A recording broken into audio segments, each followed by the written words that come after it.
But it's first articulated in Beowulf, when Beowulf goes out to meet his weird, his destiny, where he goes out to do battle with the dragon, which kills him, and he also kills the dragon. They sort of mutually wipe each other out. But here the idea is destiny unfolds from within the individual. So that you can see that the Jungian theory of destiny unfolding from within the self is rooted in this. In fact, the original word for the individuation process was Menschwerdung, and Verdung, or Werden rather, is the German word for to become, and it's derived from this weird Werden, Menschwerdung, the becoming of an individual. So Jung is coming out of this Faustian destiny idea, that destiny unfolds from within, and the sort of primary characters, you have Oedipus over here personifying this fate that is inflicted upon him. And then Job is the sort of primary character here, who also has to submit to a fate that comes directly from God. And then the characters of the Faustian culture, you can sort of begin with Parzival as the Grail quester, Faust, Hamlet. They're all characters. Spengler says that the characters of Northern European literature are the loneliest characters in the history of literature. Whether we're thinking of Hamlet brooding about his fate, or Wotan and Wagner's Ring Cycle brooding about this cosmic cycle that he can do nothing to stop, or whether we think of Parzival's lonely journeys through these dark, gloomy Nordic forests in quest of the Grail, or Faust's lonely quest for the infinite moment, or Ahab's quest to kill the whale.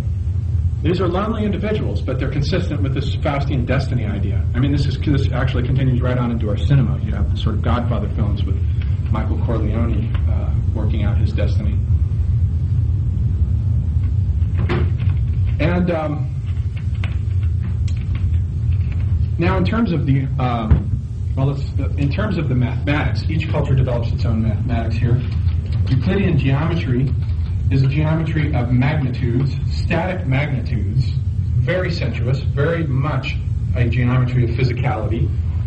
Magian is the algebra where you have these mysterious x's and y's, these magical substance properties. In many ways, the Magian culture, as we'll see with Gebser tomorrow, and its retrieval of the cavern world, is a kind of regression to this earlier magical structure of consciousness, in which you have these mysterious substances at work in the world, and the algebra is a reflection of this. Their primary science, for example, is alchemy. The Arabs really brought that to perfection. And over here we have statics. And the primary mathematic in the Faustian is the infinitesimal calculus. The feeling for no Greek could ever, no matter how they twisted and turned the way that they thought, could ever have come up with a calculus. Because the soul of the Greek civilization was such that infinity was terrifying to them. This is why the Copernican hypothesis, this is the real reason why, when Aristarchus first proposed this heliocentric hypothesis, it was discarded. It was inconsistent with what the soul of Greek civilization wanted. A closed, bounded universe. Something very sensuous, a sort of gigantic sculpture. And the primary art form for the Greeks is sculpture. They brought it to a perfection that no one else really ever has. And the primary art form for the Magian is this arabesque style that the Arabs brought to consummate perfection, these geometrical patterns. And the primary art form is classical music for our civilization. Classical music is something quite unique because it's based on polyphony, and polyphony gives you a sense of the infinite through sound. You have this sort of, one chorus begins the line here, and the next group starts the same line halfway through, and you go down, and you get this sense of polyphony. Originally, the church didn't like polyphony because you couldn't hear the words of the Mass, because they overlap with each other as they go through this polyphonic. But what that is the equivalent within music of the discovery of depth perspective in painting. And that depth perspective is the sense of the Faustian quest out into infinite space, breaking out of this closed-in cavern and going out into infinite space.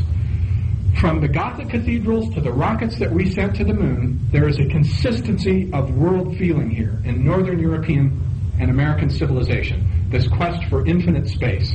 the sort of movement from the Romanesque arches and the Romanesque cathedrals to the Gothic arches, which suddenly bring in this vertical upthrust. You remember the cupola of the Russian Orthodox churches are onion-shaped. They deny that upthrust.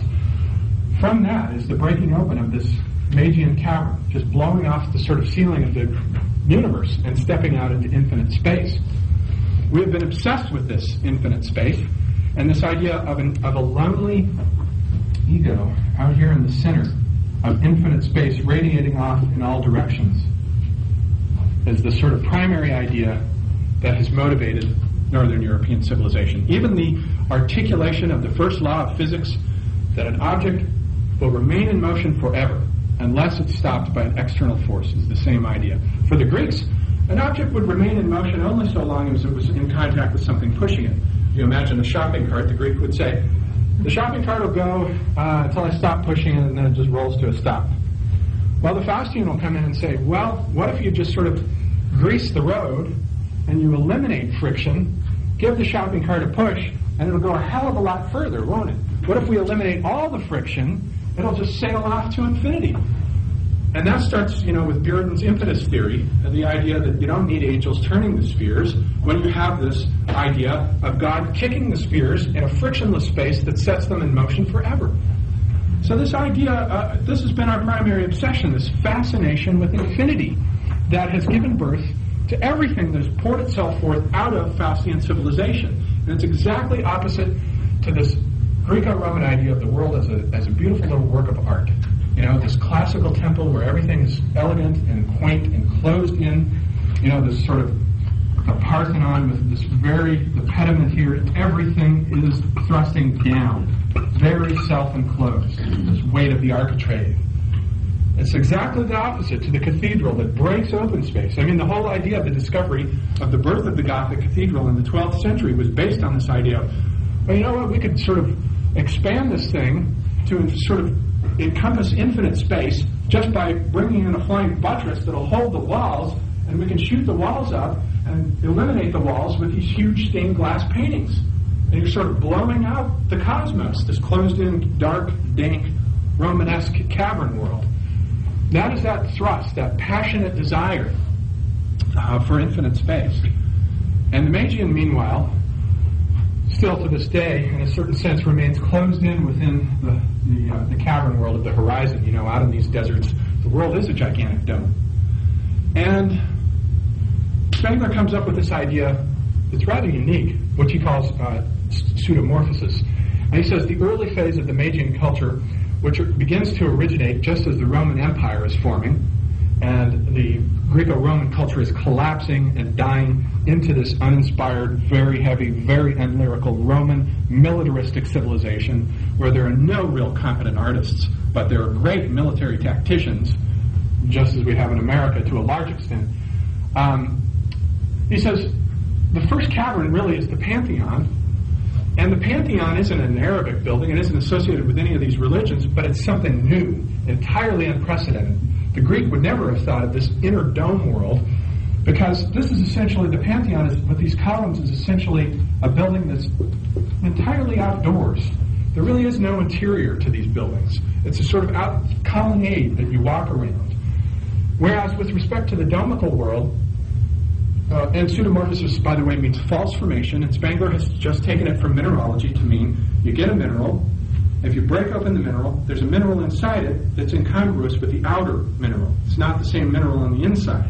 So the soul of Magian culture was the weight of the Greco-Roman culture lay so heavily over the Near East, which is generally its locus, that this culture could not get its own life going and had to first express itself through these dying Greco-Roman culture forms. And when it finally did explode, this kind of accounts for the passionate zeal of the Arabic world, which just, expands out and goes over North Africa and tries to worm its way up into Spain. It finally does find its own legs in the Arabic, the Muslim world. But it takes it a while. It takes it about 500 years to get, about half of its culture cycle to get to that point where it can find its own expression.